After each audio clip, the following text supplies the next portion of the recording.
Americans? This is Podcast versus the World. My name is Cameron L. Abington. Today, let's start with some little housekeeping notes. Um, the plan is right now. Let's start here. I'm kind of scatterbrained. Let's start here. I want to thank everybody on TikTok. We're close to 5,000 followers. We appreciate everybody supporting me, asking me questions, and giving me comments. I appreciate all that. Appreciate all of that. This podcast is on Spotify. Remember, this pod and cast are separated. I still got to work that out. Apple Podcasts. We're on YouTube. I put up different posts on Facebook, so you can link in on my RSS account. There's a link there if you want to just listen to it, which is cool. Instagram. I'm trying to put it everywhere. If you hear the sound of my voice this Saturday, we plan on doing a live. It's an open forum. That'll be the plan, open forum where we just talk and we just do our thing, man. We just have a conversation. Don't have a problem with that. Talk about everything. The week's events, whatever you want to talk about, that's what we're going to do. All right? Whatever you want to talk about. So whatever. Today, if you read the little clip, the title of this is I Told You So, Connect the Dots. I did a TikTok months ago about these white South Africans and what Elon Musk's plans were. I talked about it very openly and plainly, long time ago. I got the receipts on this one. But let's go back. If you don't remember, let's go back. Elon Musk is a billionaire. They say the richest man in the world. He helped Donald Trump get into office using his X platform and his money, paying people to vote and, giving out millions of dollars, for people to vote and everything else in certain places, especially like Wisconsin and places like that. And he used his platform of X to get his message across for Trump all over the place. We know this because we saw it happen. This is what happened. There's no arguing this point. That's what he did. He used his money to get the influence he needed with Trump. I believe Trump made a deal with him. He said, hey, if you get me in, what do you want? Right? So Elon used his power, got Trump in office. He really did. He got things turned around for Trump. All right. Elon gets in office and he makes this thing called DOGE, the Department of Government Efficiency. All right. The first thing he does is he cuts programs all over the place, stuff to help people with diseases, can't stop cancer research. Real piece of garbage. I mean, it was a garbage thing to do. Elon didn't know what he was doing. Still doesn't know what he's doing. So as it was going, one of the first things he did, which I found it very interesting, even Steve Bannon, who's a big Trump guy, used to be Trump's number one guy. I think he still is in the background. Maybe, I don't know. I believe he still is. He still supports Trump big time. Even he had to sit here and ask why this happened. Elon Musk went after a group called USAID. It's a government program where farmers basically give their crop to the United States government and they give it out to foreign countries. People need it, like in South Africa, like in Africa, period. Humanitarian aid related programs. Okay. When Trump came in office, and when DOGE started up, they cut that funding. Cut it down.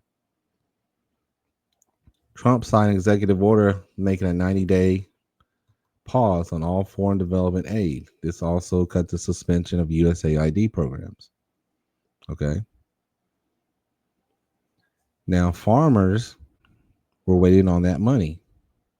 So they had to wait 3 months to get their money. All right. It affected farmers. Farmers were on, if you watched your TikTok around that time, if you remember, there were farmers complaining big time. We don't have the money. We don't. We need our money. We're gonna lose our farm. We're gonna. If you watched TikTok at that time, that was what's going on. They were thick. They were not happy that um that they might lose their farm because you miss a payment. Well, you're missing a lot of money, hundreds of thousands of dollars. There was one guy that was complaining that he was going to lose $300,000. I remember just watching a TikTok on it. A couple months later, Elon Musk on X started complaining about these white South Africans getting murdered, these farmers. He said they're killing them. We got to do something. We got to do something. They were rich farmers. Okay. Now, understanding that 7% of the people own 72% of the land in South Africa, the farmers they had got during the apartheid where they were in control. Right.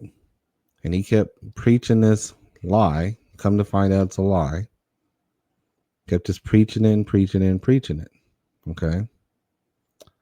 So Trump, in his deal with immigration, which I found very interesting, told the white South Africans they can come over here. Give them a golden ticket. Become U.S. citizens.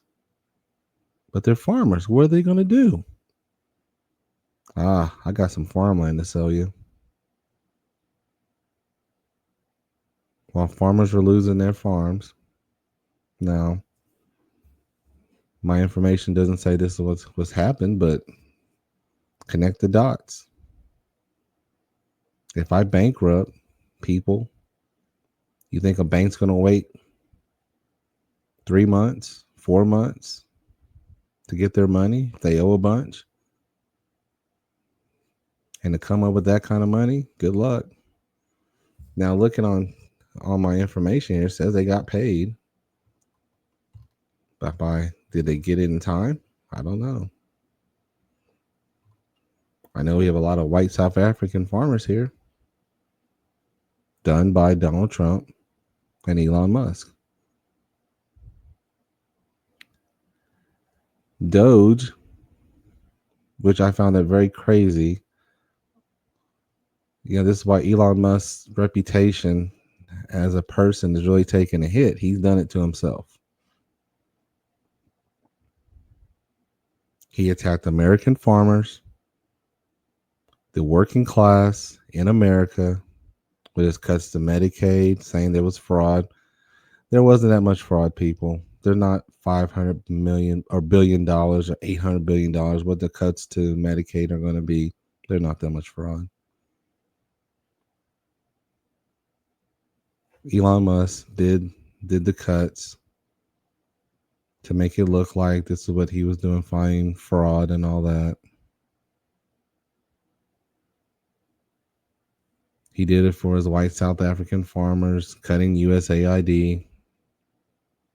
So what are these guys going to do when they get here? They got a farm, don't they? I got some farmland to sell. We just got a bunch of farmland bankrupt. Now, after you do some reporting, do some digging into the situation, come find out the people that were hurt are mostly black. I don't see them over here. But then again, they're not rich white farmers. They're not rich. This was a plan by Elon Musk from the very beginning of the time he got in his administration to bring his buddies over here. They were promised a lot. On the backs of American farmers.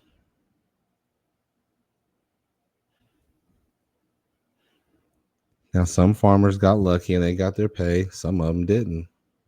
Okay. And that's not me just sitting here loading you a line. You know, They they helped out some of the farmers, some of it didn't. What happens next year? This could be a long play. If you're a farmer and you had guaranteed your crop to that, what happens now? What happens now? You don't have a way. If you're not going to be bankrupt this year, what happens next year when there's no money in the program? And that's how you've been banking on your bills. Now you're up your hole in debt. These guys are rich. These people that are coming in with Elon Musk, these white farmers are rich. They can wait. They can play the waiting game until these farms become bankrupt and they will take them. So once again, Donald Trump, supposedly the working class man, has screwed over American farmers. I hope you guys see that. This isn't hard. Doge was a joke. Doge didn't find any government fraud. That was full of crap. He stopped cancer research. I hope he's proud of himself. He will never get back to the level of importance that he had now. He had a chance to really change the world if he was serious about it. If he was serious about it, about this government efficiency, he would have went to the Defense Department. I've screamed this and I've screamed this. He would have went to the Defense Department, went there, found the fraud and the abuse, because that's where it's at, with contractors, with the military. They said they can't find 60% of their budget from reports. They failed audits. Let's see if we can look this up. They have failed audits.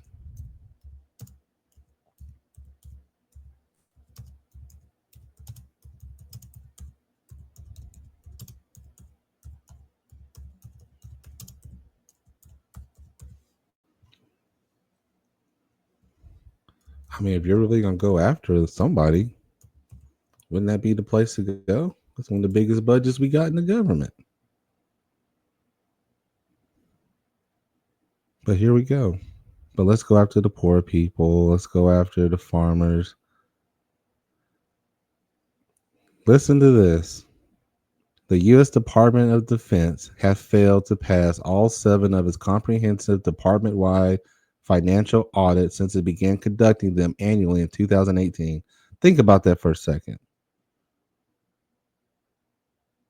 Think about that for a second. We're cutting Medicaid. We're cutting Department of Education. We're cutting USAID to help people, while the Department of Defense gets a raise in their budget, but they have failed 7 of its comprehensive department-wide financial audits.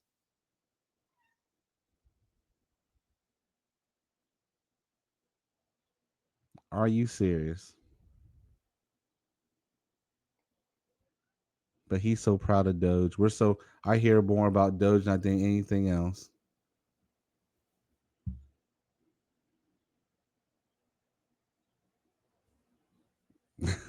I mean, it's the craziest thing. I mean,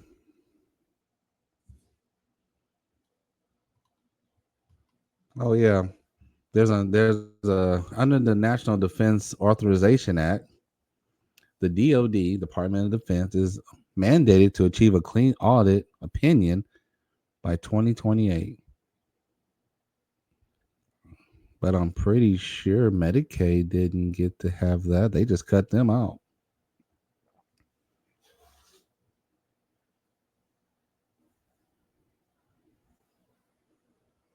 They just cut them out. They don't care.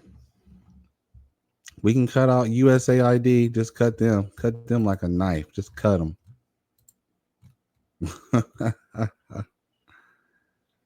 I mean, it's the craziest thing. But that's what's going on. And Elon Musk sat there and cut stuff to poor people and to farmers and the working poor. So his buddies in South Africa can come over here. You watch the next thing to fall. If these farmers can't keep up their money, can't keep it right to pay bills, you're gonna see defaults. You're gonna see these white South African farmers come here and swoop it up.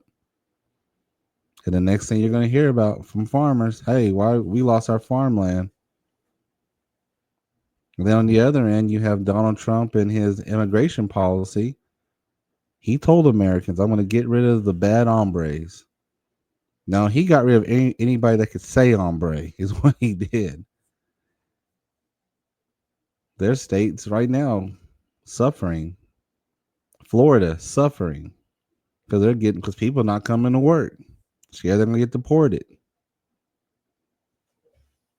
We were told just the bad ones. Oh, no, no, no, no. He getting rid of all of them. Seems kind of weird that there were black farmers that got hurt. I don't see them over here. I didn't see one black face. I saw just a bunch of white South Africans. But if you look at TikTok, I said it first. I called it. I called it. It was a plan. It was a known plan. This is what he was planning on doing. I mean, you know, and then there's people starving. There's Doge has been such a joke. The farmers thing, like I said, we put the pieces together. I called it. It was ridiculous. I said there first that's what was going to happen a long time ago before anybody else said a word. I called it. I put pieces together. Connect the dots. Now they may have not gotten the land yet, but it's coming. It's coming.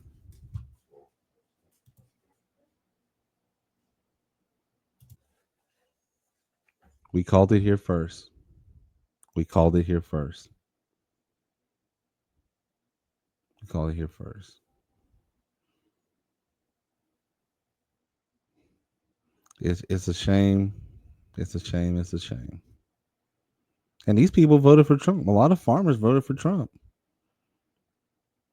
And then once again, this is another example of how he did you in. He did you in. Farmers for Trump. How do you think? How you feel now? He did you in. He is going to give your farmland, basically, he screwed you over. So these South Africans can come here and take your farmland. They're Elon Musk. He doesn't care about you. What's he done for farmers? We can't even get a trade deal right. He screwed up our economy. Poor farmers can't even ship their stuff to other countries because the other countries are like, well, I'm not going to mess with the United States right now. If you're a Kansas farmer, you're screwed. Nebraska, think of all the states. They like to ship their stuff overseas. Packing plants. One of the biggest packing plants in Kansas. They were shipping their stuff all over the country, especially overseas. That was a big contract. Now they're cutting hours because of Trump. Screwed up the China stuff. They were sending their stuff to China all the time. China and Japan. Now China and Japan has went to I think Australia, I believe is what I've heard, to get their beef. Once again, hurting America through his ignorance. Call it what you want.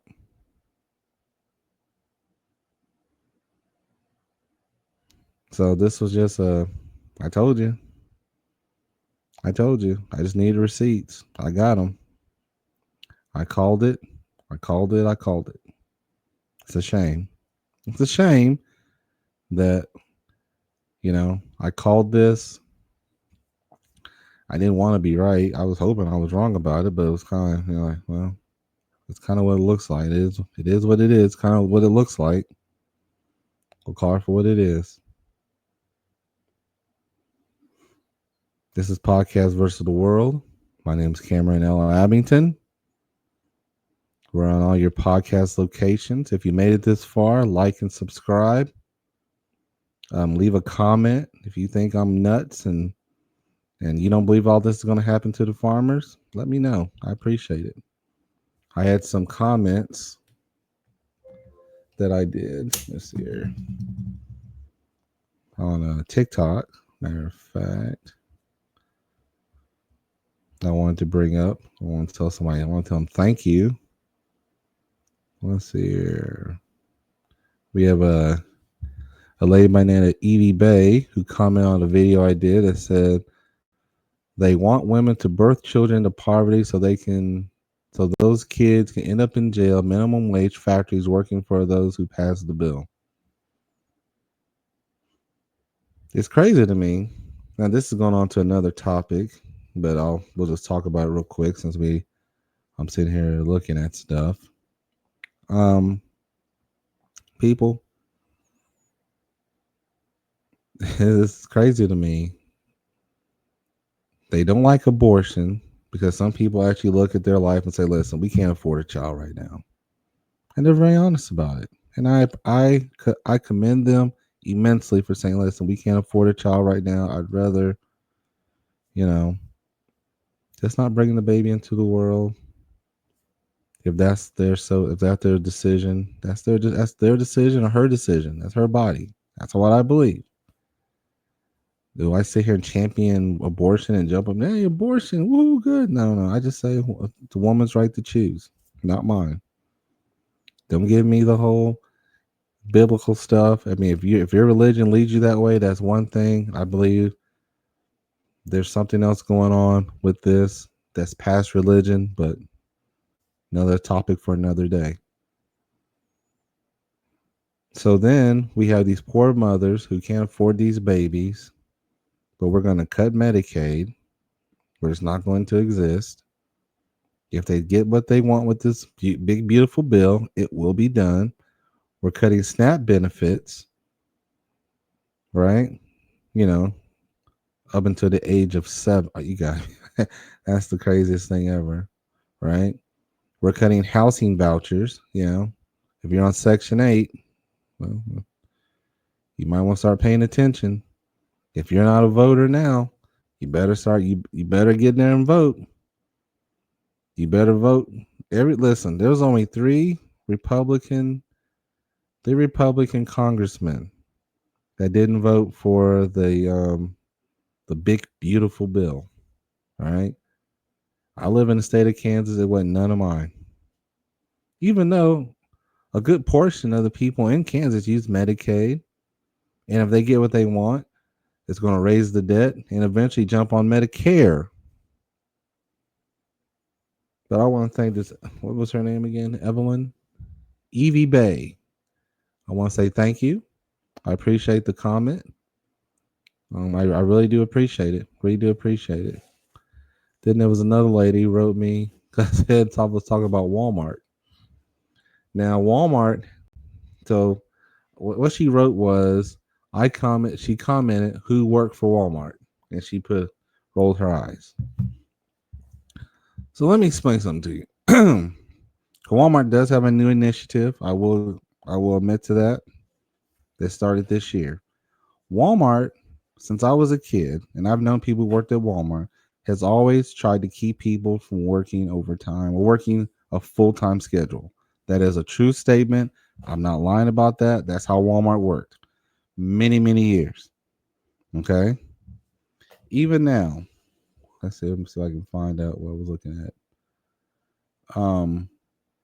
Walmart's full time is actually was it 30 hours? If you working 30 hours or more per week are eligible for their health care, which is great. It's great. But that was not always the case of Walmart. Okay. So you can give me shit about it. I know, it was a lady who she had a bunch of numbers. They didn't give her name, I believe. All right. But the truth of it was that's how Walmart worked. Now, look through it, did some investigation. Walmart is shifting its focus towards increasing the number of full-time hourly workers in stores, aiming to have 2/3 of its U.S. restore hourly jobs full time by early next year. This means approximately 740,000 out of the 1.2 million U.S. Walmart hourly store workers would be full time by January 31. Walmart defines full time as working 34 hours or more per week. Okay. All right. Now, this says Walmart is actively increasing the number of full time positions available, moving away from a greater reliance on part time staffing. That's what Walmart used to do. So you can roll your eyes, whoever wrote that, which I appreciate the comments, but that's how Walmart used to roll. Okay. I'm not sitting there just pulling this out of my ass when I said this. All right. I've told you, fast food restaurants do that. McDonald's is notorious for doing that. Used to work there. Wendy's, notorious for doing that. Used to work there. Sonic, geez, I worked at a lot of places as a child, as a kid. But yeah, they don't want full time work. That's how they keep their margins high, and their costs lower. If I'm only getting kids to come in here and work for less money, but I'm not having to pay them insurance, that's a win-win. That's a win-win, right? So it does happen. I thank you for the comment, but it does happen. That's not me lying to you. That's me telling you how the game is played. All right. It's not that I'm sitting here like giving you a story and sitting there saying, well, that's not how, talking out my ass. I'm telling you what I know. Okay. A lot of these fast food places work that way. All right. That's how they keep their costs low. What do you think? What? Come on now. Think about it. Right? Well, I just read to you Walmart's new agenda. It's not me making it up. I just read it. I just read you the agenda. Another receipt that I'm keeping. I'm just reading you the agenda. How you take it is how you take it. But I'm just reading the agenda. But thank you for the comment. Not sitting here to dog you. I appreciate everybody that comments on these. Um, Gives me something to read, give me something to kind of think about and kind of look over. If I'm wrong, I will apologize like I did with Walmart. They are changing their initiative. That's very good. That's very good because you're going to need it, because if this bill passes, a lot of their workers are, how you going to get to Medicaid? You're the working poor. They're trying to cut a system all the way out. They don't care. Don't care. All right. If you're watching this on YouTube, thank you very much. Like and subscribe. Hit that like button. Um, Subscribe to the channel. Doesn't cost you a thing. We are going to do a live on Saturday. We'll see how it works. See if I can get it to run the way I want to. We'll see. I don't know. We'll see what happens. Heaven forbid. We shall see. Saturday, 10 p.m. What's today's day? Today is the 3rd, so it'll be Saturday the 31st at 10 p.m. We're going to do a live. We'll see how it goes. Like I said, we'll talk about whatever you want to talk about. You want to talk about politics? Wonderful. You want to talk about your life? Wonderful. This is the place to do it, man. We're just here having a conversation. Conversation amongst friends. No time limit on how long it's going to go. It could go an hour. If we're really cooking, could go 2 or 3 hours. I don't know. We'll see. Could go 30 minutes. I don't know. We'll see how it works. This is kind of experimenting on my part to see how this works. If it's something that works out good, we'll probably do it every week. I don't have a problem with that. I'm a very boring person at my age. But anyway, this podcast, if you made it this far, thank you so much. Podcast versus the world. The email to get a hold of me is podcast versus the world 76 at gmail.com. We are everywhere your podcast, where you can find it at. Apple Podcasts, usually everybody finds me there. Apple Podcasts, Spotify, remember Pod and Cast is separated to find me. It's with the blue flag that you see up here. Boom, right up there in the corner. Right there in the corner. Boom, right there. Boom. Look for that flag and you'll know it's me. All right. Um, YouTube. I'll put some stuff on Instagram after this. We'll put some stuff on Facebook. There's other live places that we can do. Put some stuff out. We're working on it. We put stuff on Blue Sky X. We're everywhere. Just look for Podcast Versus the World. You'll see our little flag flying or some of my funny cartoons that I make. This one may not have a cartoon on it. We'll see. I don't know yet. Trying to decide that. Probably, maybe not. We probably won't do one on this one. But yeah, that's the plan going forward for the end of this week. The overview show on Saturday night, where we just sit and talk and have a good time and have a conversation with America. That's the game plan. That's the game plan. Um, my name is Cameron L. Abington. This is Podcast versus the World. Abington out.